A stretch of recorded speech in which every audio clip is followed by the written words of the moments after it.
The armored youth said that everything sounded rather fake and Kang Yusung must have made it up. Kang Yusung replied that his opponent didn't want to hear the truth, that he wasn't a player but a real loser. The youth activated the killer's warning technique, which added the ability to mark victims with a black mark. The system reported that the black mark had been placed, and after the black mark was restored, Kang Yusung's ally was destroyed. The youth said that Kang Yusung didn't work with people like him. Kang Yusung said that if the youth felt it was unfair, he could always beat him in a fight and say goodbye to his former ally. The system issued information that the player had failed in the attack. Their allies ended up in the city, and the people around them assumed they had just come out of the tower. Everyone recognized Kang Yusung and asked what ritual this knight was performing. Kang Yusung looked at his ally and asked what had happened to him. What happened to his face? Kang Yusung said that destroying him wasn't that painful, not realizing that in the game, he had died. The youth was angry and asked why Kang Yusung had destroyed him, saying his father could find out everything. Kang Yusung said that of course his father would find out. Kang Yusung added that he himself would tell everything.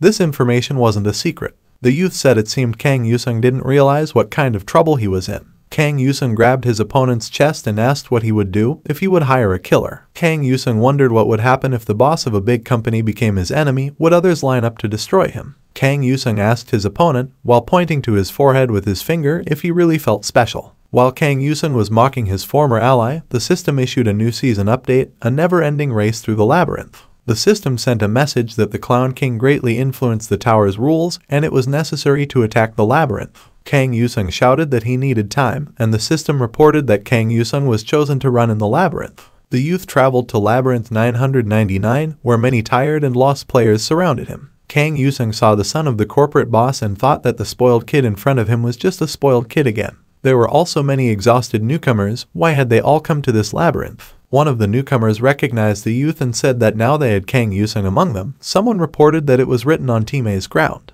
So, we can conclude that everyone must work together. The newcomer thought that he was safe. After all, now he was on the same team as Kang Yusung. Kang Yusung thought that he couldn't stand it. The system informed the players about the labyrinth's rules, and all the players read them carefully. Some said they didn't need to worry. After all, they were on the same team as Kang Yusung. Our hero thought that he would rather be taken by old age than this tower. Kang Yusung said that he wanted to see his team members' skills. The team entered the labyrinth, and the stage was called the Forest of Human Hunters. Kang Yusung stayed in the front, and from various directions, orcs and various monsters tried to attack the team. The youths mimicked their leader using protective shields. The youth thought they were making good progress thanks to Kang Yusung's blessing distracting one of them. This young man just started playing, and he announced that he has already reached level 5. Kang Yusung thought that this division should balance the teams in terms of strength, but the other team might have game veterans. The team leader thought they looked like easy prey, so he told everyone to gather at one point. Kang Yusung said they had guests and told Darky that his support would be needed. The villains who appeared shouted that they needed to kill all enemies and were ready to fight right now. Kang Yusung asked Darky to take care of his opponent. The cat said he would do so very happily. Kang Yusung stated that rule number 5 of the game specifies that if 3 players are eliminated, the entire team is disqualified. The attacking team suffered a defeat, and the system reported that the team was out of the game. 2 players from the team failed in the attack, while Kang Yusung and his darkness managed to face the 2 opponents attacking them. Rule number 2 states that if a player dies at the hands of the labyrinth, he cannot be destroyed even after the labyrinth is cleared. The young man told his opponent that he showed mercy by destroying him himself so that at least he could be resurrected. One of the masked attackers quietly followed Kang Yusung's group and hid his presence. The opponent thought that Kang Yusung was here. If he was destroyed, his entire team would be out. We need to convey this information to everyone. Suddenly, Kang Yusung approached the enemy from behind and asked how long he had been hiding there. The enemy was scared and said that he was Kang Yusung's most loyal fan. The young man replied that he understood and asked where the man's team was. After a while, a masked player quietly ran towards his team and said he had found the opposing team. A green rival team was eliminated because of information from an ally. They said that one of the opponents was dangerous and the others were not threatening. They suggested dealing with the strongest one first, Kang Yusung. The bandits asked their ally if they were really moving in the right direction. Somehow, the atmosphere suddenly became dark quickly. Kang Yusung and his cat were observing the opponent from atop a tree. Kang Yusung said he was sorry, but nothing personal was involved. The rival group realized that they had been trapped and their ally might have become a traitor, but here, nothing was personal. The system reported that a team was out of the game. The system reported that another team was out of the match. This happened repeatedly, and Kang Yusung worked with the same scenario. Another team was out of the game. The system reported that the players had completed the first season update of the labyrinth, and achievement points were awarded to all players on the team. Kang Yusung's team celebrated their victory, thanking their leader for saving them and leading them to victory. The system reported that the team had to choose one player to receive the reward. If there was disagreement, no one would receive the reward. There were negotiations among the team members about who should be given the reward. Kang Yusung said that in any case, not everyone would receive the reward. Kang Yusung said that he had done all the work, so he believed the reward should be his, and everyone agreed. A contestant wearing armor said he disagreed. He believed that one ticket should be his, and in that case, he would be willing to overlook what happened in the tower. The novice said to the armored player that he hadn't lifted a finger at this stage, so why was he claiming the prize? The armored player began intimidating everyone with his father's influence, being told that without his father, he was nothing. The competitors were willing to fight, and the battle for the winning ticket could lead to violence. Other players suggested not fighting and getting a single ticket for fun. The contestants disagreed and turned to bloodshed, seeking justice with their fists. Kang Yusung said they should be aware that they already had experience points and achievement points without doing anything. The young man asked, or maybe some team members think they deserve a second chance. The system reported that player Kang Yusung received a well-deserved reward for completing the maze. The young man opened the ticket and received a blessing he already had. This frustrated him. The cat laughed at its master. Kang Yusung received a message from the system that he had obtained a blessing. The fire shield is a useful blessing. The more blessings, the better, even if it wasn't too great. Blessings are not reset each season but carry over from season to season. Kang Yusung concluded that blessings are even more valuable than skill cards. It was only worth going to the fire attribute tower to train for a new blessing,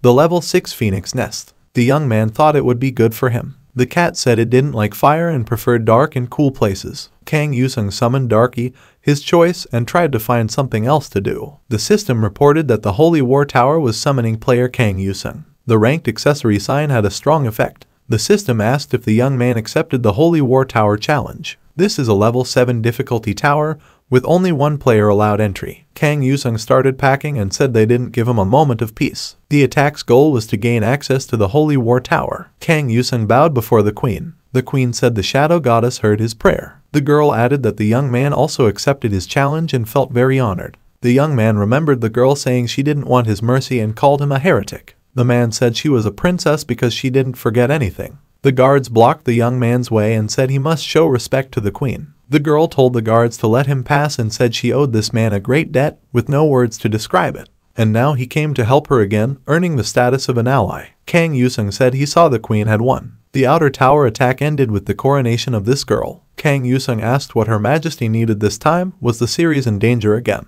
The girl said that the Holy Land had been taken by Ayab, the kingdom of the elves. The knight knelt before the clergyman and said he honored his memory and paid his respects. Moments later, the Holy One lost consciousness and fell to the ground. The knight screamed in fear. After Urban Tertier suffered an attack, the new Pope Gregorio Wido spoke to the human kings. The Pope said that we must unite and retake the Holy Land. The kings addressed by the Pope were the evil King Richard the Poisonous and the Grand King Philip II. The result of this conversion was the start of a holy war between elves and humans. The war was long and exhausting. Kang Yusung realized what was happening. He thought there was a conflict of interest. Why couldn't they divide the land equally? The queen said that the kings of 3 nations had gathered their armies, and their goal was the fortress because it was closest to the Holy Land. The girl asked Kang Yusung if he would fight for them. The young man looked into the distance thoughtfully and asked if she happened to see the king with malicious intent. The queen said that the young man had exceptionally good vision.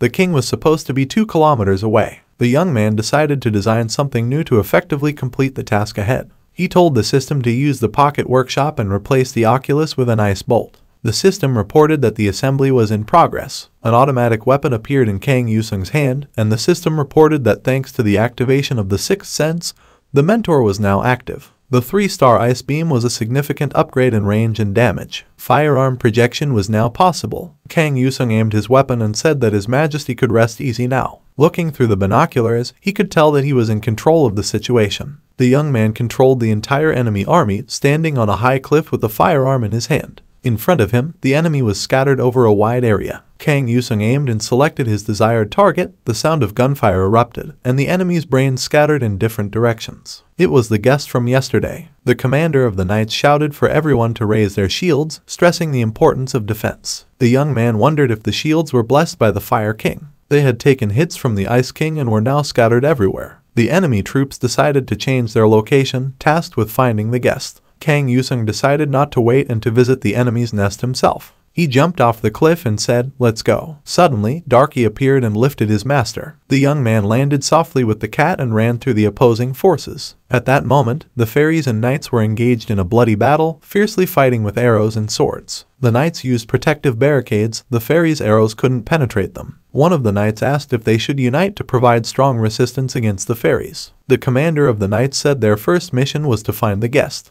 The commander of the knights claimed that no arrow could penetrate their helmets, but this was untrue. The fairies' arrows managed to pierce the helmets and destroy their opponents. The leader of the fairies said that it was exactly as the guest had predicted. At this point, the enemy forces suffered losses and were defeated on the battlefield. The knights did not understand why someone would fight for the fairies. Darky, using his secret ability, managed to face the enemy army. A black whale emerged from the sand as if from the depths of the ocean, swallowing everything in its path, both knights and their horses. The remaining knights shouted that they were not afraid, that they would not retreat, only advance. In front of the surviving part of the army, the king with malicious intent, Ricardo, moved forward, his eyes glowing with demonic fire. With a shout to advance, the knights charged towards the fortress with the desire to conquer it. They were pursued by the terrible force initiated by Darky. King Ricardo swung his sword in anger and shouted for his loyal soldiers to follow him. Kang Yusung realized that his location had been revealed and the enemy's vanguard was ready to attack him. The fairy leader told the young guest to focus only on the target and they would make it happen. Kang Yusung said that following the queen's orders, they had to annihilate all enemies. Kang Yusung was surprised by the actions of the knight's army and said they were just a bunch of fanatics. The young man took a sword in each hand and said he was ready to fight the fanatics, that the time for truth had come. King Ricardo shouted, "How dare this guest interfere with his affairs? Does he know who is in front of him?" The young man said that now he had an enemy in front of him whose defeat would bring him a great reward, and that was enough for him. The young man said he really wanted to see if his opponent had the heart of a dragon. The system reported that a black mark had been placed and the weak point detection had been activated. The young man jumped to the side and chose a defensive position, not understanding all his opponent's tricks. The villain said he couldn't be defeated. The villain swung his sword. King Ricardo shouted that a bagman like his rival couldn't do anything significant. There was an explosion, but his opponent was unhurt. The young man thought, how could this happen? He had placed the black mark on the king. The king shouted that he sacrificed his horse to give him more power so he could dominate this idol worshipper. The young man ordered the system to open the iron chamber and replace the ice thunder with a sword. The young man thought that with so much blood around him, the blood grip was stronger than usual. All this created the ideal conditions to successfully finish the battle. The system reported an increase in ability range. The young man's ability range had increased, leading to more powerful attacks. His opponent took more and more damage. Kang Yusung found himself surrounded by rivals. King Richard said that the young man couldn't be stopped by cheap tricks like that. King Richard looked angrily at his rival, thinking that the young man had lost this battle as he was still in the ring. The young man activated the Dead Walker ability. This ability could revive the dead and completely subdue them. As a result of the bloody battle, only King Richard and Kang Yusung survived. Richard knelt before his rival without a weapon. The young man had completed his mission. A young man in the queen's castle presented the head of the villain King Richard. The queen said she was very grateful to the hero for his service. However, only one of the three kings had been defeated. The holy war had just begun. The young man accepted this information obediently. As night fell, the young man met a female elf merchant. The girl said she had reached the highest level of ice sword knowledge ability. If she upgraded her shop, she could buy the resurrection stone. Kang Yusung said he began to worry if the merchant would appear. He told the elf that he didn't want to do unimportant business after taking the 7th level tower. The young man upgraded his shop and obtained the resurrection stone. The young man acquired the frozen blacksmith ability, an additional ability to control cold magic. Kang Yusung decided to test his new ability, holding a drop of energy filled with cold in his palm, looking for where he could use it. With this new ability, Kang Yusung was able to face armed opponents from head to toe with double the efficiency. The young man thought it was a good day to die. Of course, he thought the same about his opponents. The armored knights, armed from head to toe, said that this opponent was too strong. The young man told the hostile knights that their captain must be very cowardly and lazy to go to the battlefield.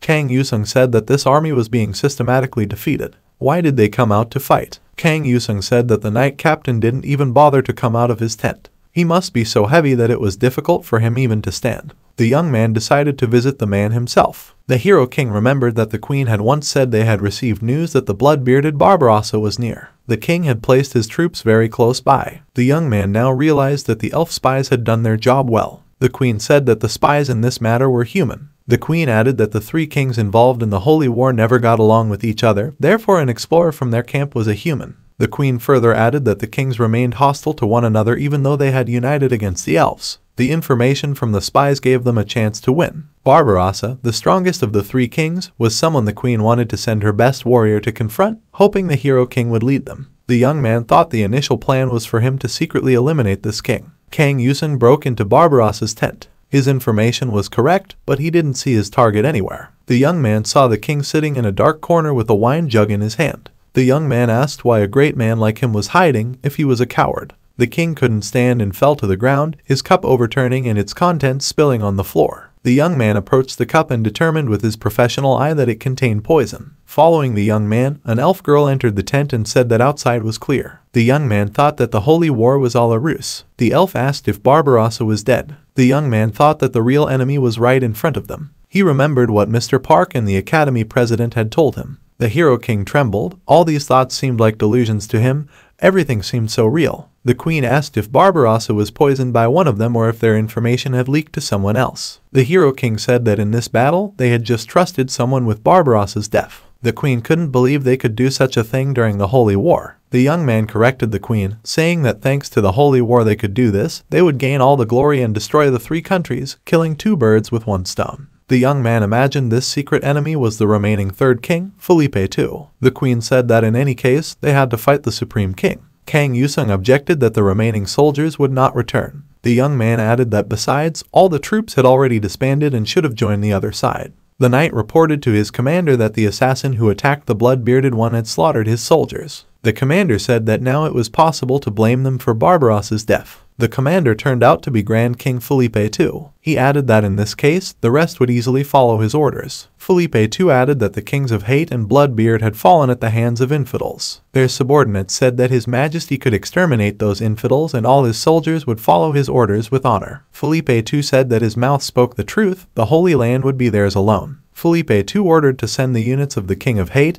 and the Blood-bearded one to the front lines. The king said that the angels were watching them from heaven. Therefore, the officers had to behave respectfully and not fall down. Kang Yusung observed the enemy soldiers from above, realizing the new formation and the redistribution of troops related to the front lines. In front of the young man were the cavalry of the evil king and the armed infantry with bloodbeards. The young man realized there were troops he had never seen before. The young man assumed that Felipe II had decided to use foreign troops as human shields. The sword master agreed with this. The attacking troops gathered to storm the fortress, shouting that the infidels must be destroyed and speaking in the name of the God of Light, all done in the name of peace. The young man thought it was the same slogan again. Is it possible to achieve peace through violence? The young man had an idea and decided to try it. He bought the letter Western Wind, which needed to pass through the battlefield, after which the battle should proceed as smoothly as a gentle breeze in late spring. The additional forces of the Western Wind would be active, and the rest of the battle would be a useful acquisition. One of the knights shouted that he saw the assassin elf and asked everyone to avenge His Majesty. The knights charged while shouting that they could not lose to fools, the enemy would be defeated, and victory would be theirs. Felipe II was behind the troops, praying to the God of Light with a flaming sword in hand, pleading for guidance. The King of Light blessed the human forces. The warriors of light joined the battle. The King of Fire blessed the human forces. Felipe II raised his sword and ran forward, leading his warriors in an attack. The system reported that the fire destroyers had joined the battle,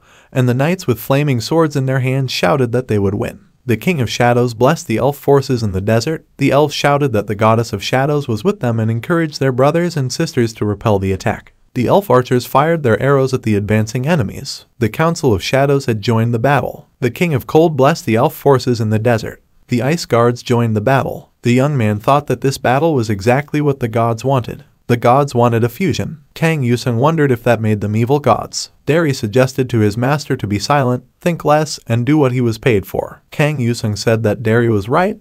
They should think less and the war would end today. Kang Yusung jumped into the battle from the fortress wall, deciding to show the bravery and courage that had always been his hallmark. The Council of Shadows rewarded him with 100 shadow coins. The young man noted the honor and said that the decision was made to support the faction. The warriors of light entered the battle with the young man, and there were 50 level 9 angels. The young man thought that they had the same goal. A group of elves ascended, and the young man thought that these people would handle the angels. Kang Yusung looked up and said, "They are truly worthy opponents." Kang Yusung had to face Richard II. The young man was ready for this battle. King Richard II smiled. He did not see a serious opponent in Kang Yusung. Richard imagined that the fight would be short. Richard laughed and said that the foolish idol worshipper, the player everyone called a guest, was not a serious opponent. He said that in the name of the god of light, King Felipe II, and the great king, the guest would not escape punishment and he would take care of it now. The young man thought that his opponent had placed God and man on the same level. It was terrible. This person was truly a religious fanatic. Kang Yusung said that the game couldn't get any worse. The fight continued in the air. The young man realized that everyone already had wings on their backs. The system provided a message that the Monarch of Shadows was blessing the hero with raven wings. The young man activated the raven wings option. Now he could stay in the air on his own. Kang Yusung checked his wings and thought that he needed real wings, and this was some kind of fashion accessory for an aerial combat game. Kang Yusung thought that his plan was now just a useless piece of paper. Ricardo too said that he finally had a worthy opponent and suggested that the battle would be legendary. Ricardo too implied that Kang Yusung was already tired, stating it was a punishment for the young man for betraying the god of light. Kang Yusung asked if Ricardo too lived as the gods desired. Kang Yusung continued, "Does this mean that the gods wanted Ricardo too to poison the Bloodbeard?" King Ricardo rejected his opponent's attack and said it was all a cheap trick. Ricardo added that, of course, the gods wanted it that way. After all, he was blessed by the Seraphim god. Ricardo declared that he desired what the gods wanted as well. The system reported that the protagonist's attack was blocked by the Seraphim shield. The Seraphim shield successfully deflected the hero's attack. Kang Yusung launched a universal attack, and the Seraphim shield was destroyed. The young man realized that he was not the only one dissatisfied with the wings that limited the vision of every player. The system reported that an 80-level Seraphim had transferred into the High King's body. The young man felt almost numb upon learning the Seraphim's level. King Ricardo too spread his wings and felt almost godlike. When Kang Yusung saw this, he thought, can angels really do that? The system reported that the Fire Destroyers forged a light sword in Hellfire. The Ice Guardians forged an ice sword in a frozen river. The clouds above the battlefield grew thicker in the sky. The angels continued to fight the fairies on the ground. The battle continued, and the knights of the land watched with great interest what was happening in the sky. It was an epic battle. After a long and bloody fight, the system reported that the protagonist had defeated the opposing king. The young man said he didn't need wings to fight on the ground, and the land was his favorite element on the battlefield. Those observing from the ground said that an angel was falling, and many felt saddened. The system reported that the course of history had changed. The knights realized that the battle overall was lost. The young man stood victoriously over his defeated opponent's body. The system reported that history would remember the legendary cloak of that player. The system reported that the main character had received a special achievement, broken equipment, and had earned 100,000 achievement points. The exhausted Kang Yusung thought that it was finally over. As he exited the tower, young Kang Yusung was once again chased by journalists. Latest news, Kang Yusung successfully stormed the first tower of the 7th level this season. The person looked closer. He had entered the tower near his home. "Where is your home now?" asked the journalist. In the picture of the young man's cloak, there was no cross. The cloak had been replaced inside the tower. Questions arose, and the journalists asked why Kang Yusung had stormed this tower.